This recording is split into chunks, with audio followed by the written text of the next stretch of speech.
ఏపీలో తెలుగుదేశం పార్టీకి కష్టకాలం నడుస్తుండడం, చంద్రబాబు వయస్సు మీరడంతో బాబు తర్వాత పార్టీని లీడ్ చేసి ముందుకు నడిపించే నాయకుల కోసం కింది స్థాయి నాయకులు ఎదురుచూపులు చూస్తున్నారు.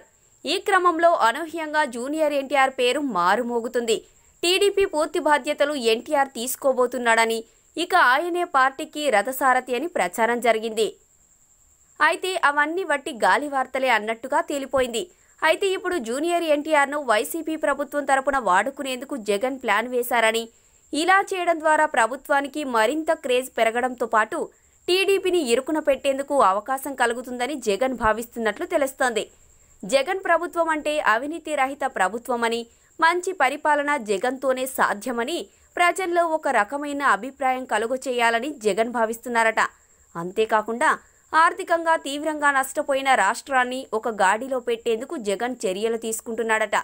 దీనిలో భాగంగా వ్యవసాయ, పారిశ్రామిక, పర్యాటకం సహా రాష్ట్రంలోని అన్ని రంగాలకు అంబాసిడర్లను నియమించాలని జగన్ చూస్తున్నాడట. వ్యవసాయ, పారిశ్రామిక, పర్యాటకం సహా రాష్ట్రంలోని అన్ని రంగాలకు అంబాసిడర్లను నియమించాలని ముఖ్యమంత్రికి కొందరు సలహా ఇచ్చారని తెలుస్తుంది.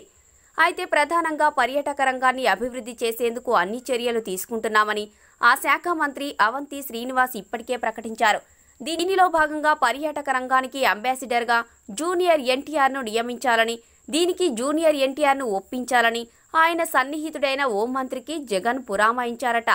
ప్రస్తుతం రాజకీయాలకు దూరంగా ఉంటున్న జూనియర్ సినిమాలపైనే ఎక్కువ దృష్టి పెట్టారు.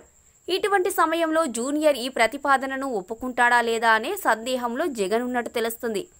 సో ఫ్రెండ్స్, మా వీడియో కనుక మీకు నచ్చినట్లయితే దయచేసి లైక్ చేయండి, షేర్ చేయండి, కామెంట్ చేయండి. మీ కామెంట్స్ మాకు చాలా అవసరం. అలాగే మా ఛానల్ని సబ్స్క్రైబ్ చేయడం మర్చిపోకండి. సబ్స్క్రైబ్ చేయగానే మీకు కనబడే బెల్ ఐకాన్ మీద క్లిక్ చేయడం కూడా మర్చిపోకండి. Thank you. హాయ్ అండి, నేను మీ జబర్దస్త్ ఆటో పంచ్ రాంప్రసాద్. నేను మీ వరలక్ష్మి. హలో అండి, నేను మీ సుడిగాలి సుధీర్. హాయ్ హలో, నేను మీ కామెడియన్ కుమార్ స్వామిని. హలో, నేను మీ జబర్దస్త్ ముక్కా వినాష్. హలో అండి, నేను మీ చిత్రలేఖ. హాయ్, నేను మీ మచ్చి మాధవి.